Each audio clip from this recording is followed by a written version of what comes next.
नवी मुंबई नेरुल में अब गरीब तबके के लोग भाजी बेचकर अपने पेट की आग ठंडा नहीं कर पाएंगे, जिसकी वजह यह है कि लगभग 150 महिलाएं सड़क के किनारे बैठकर सब्जी बेचकर अपने परिवार का पेट पाल रही थी, जिनमें से ज्यादातर महिलाओं के पति के हाथ काम नहीं है, कुछ के घर का मुखिया इस दुनिया में नहीं है और कुछ महिलाओं के पति की इनकम इतना कम है कि वह घर का भाड़ा दे या बच्चों के स्कूल का फीस भरे या कलम कॉपी खरीदे, उतने रुपए उनके पास नहीं। दूसरा कोई रास्ता जब उन्हें नहीं मिला तो इज्जत से जीने के लिए सड़क के किनारे फुटपाथ पर भाजी बेचकर अपना जिंदगी गुजारने लगे। पर आलम यह है कि नवी मुंबई महानगर पालिका के अधिकारी उस फुटपाथ से हटाने की योजना बना लिए हैं, पर सवाल उठता है कि निचले तबके के लोगों को जीने का अधिकार है या नहीं। मंदी, महंगाई, बेरोजगारी के इस दौर में गरीब व्यक्ति मेहनत कर जीना चाहे तो उसे काम नहीं मिल रहा है, फल सब्जी बेचकर अपने परिवार पालने की कोशिश करे तो नवी मुंबई महानगर पालिका के अधिकारी उन्हें धंधा करने नहीं दे रहे हैं। तो सवाल उठता है कि यह जाए तो कहां जाए, कैसे जिए। यह नजारा नवी मुंबई नेरुल रेलवे स्टेशन के करीब का है, जहां फुटपाथ पर गरीब महिलाएं सब्जी बेचती थी। नवी मुंबई स्वच्छ भारत अभियान में गरीब लोग बदनुमा दाग नजर आने लगे हैं, जबकि हकीकत यह है कि यही लोग सबसे अहम रहे हैं, जिन्होंने 21वीं सदी के शहर नवी मुंबई को बनाने में अपने खून पसीना बहाए हैं, जिन्होंने शहर निर्माण में अहम भूमिका निभाए हैं। आज वही लोग मखमल पर टाट के पैबंद नजर आने लगे हैं। यहाँ ग्रिल बिठाया जा रहा है ताकि भाजी विक्रेता को बैठने की जगह न मिले, जबकि यह ग्रिल 3 बार लगाए गए, उखाड़े गए। पहले भी यहाँ पौधे लगाए गए थे, उसके बाद इस जगह से नजर फेर ली गई। हमने ठेकेदार से बात की है, वो नाराज हो गए। आप भी देखें। सबसे पहले आपका नाम जानना चाहेंगे। आपको बात करें, सबसे बात करो। आपने कॉन्टेक्ट लिया, आप बोलना नहीं चाहेंगे। बात करो। आप नाम भी नहीं बताएंगे अपना। सबसे बात करो। क्या नाम है साहब का, ये बताइए। चौड़े साहब से बात करो। चौधरी या चौधरी? चौड़े साहब। चौड़े साहब। हाँ। उन्होंने आपको ठेका दिया है। आपसे बात करो, जो बात कर सबसे बात करो। वहीं जब हमने कुछ फल सब्जी विक्रेता बेचने वाली महिलाओं से बात किए, तब उन गरीब महिलाओं ने क्या बताए, आप भी सुने। ये बताएं, जिस तरह से नीचे ग्रिल लगा दिए गए हैं, भविष्य में हो सकता है कि आपको नीचे बैठने नहीं दिया जाए। तो अब ये बताएं कि अगर ऊपर से भी भगा दिया जाएगा आप लोगों को, तो क्या आप भाजी का व्यवसाय कर सकोगे? आप नहीं कर सकोगे।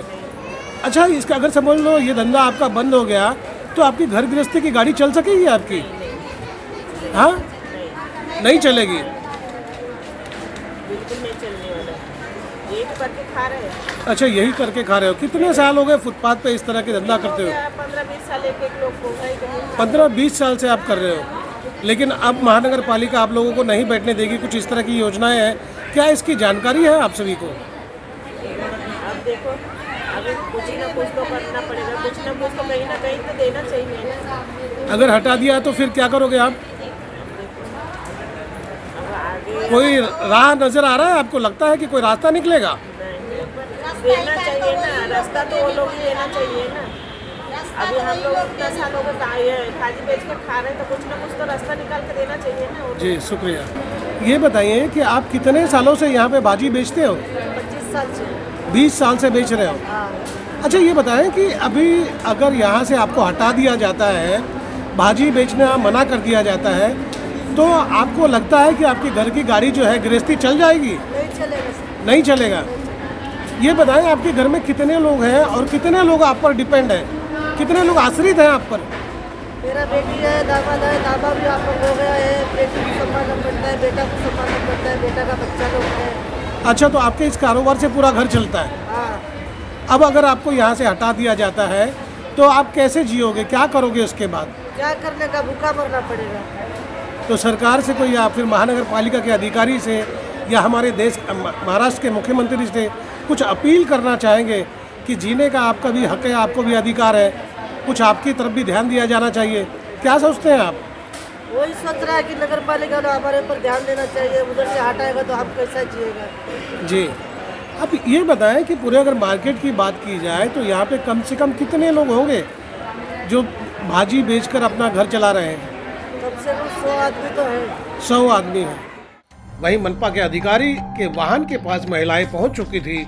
जब हमने ड्यूटी ऑफिसर से बात की तो देखें उनका रवैया कैसा रहा। है ना, फिर ऐसा उठने का, भागने का, क्या खागे? दोनों अच्छा। तरफ से भागा रहे, दोनों तरफ से इधर भागा क्या रहे, क्या खाएंगे? तो फिर उधर से अब भी इस सामने लोग तो आप म्युनिसिपैलिटी के अधिकारी से पूछिए कि हम लोग क्या करें, क्या रोजी रोजी आप दोगे? नहीं दे रहे ना। कहाँ देंगे? नहीं दे रहे वो लोग। नहीं दे रहे हैं। हाँ क्या देंगे हमको बताइए, पूछिए ना क्या देंगे हमको। देंगे हमारे बच्चे लोग को खिलाएंगे वो। हम लोग घर में बैठते हैं हम लोग। महीने में 10-10 हाँ? 15,000 4 बच्ची को लेकर कहाँ जाएंगे बताइए। भाड़े का रूम है हम लोग का।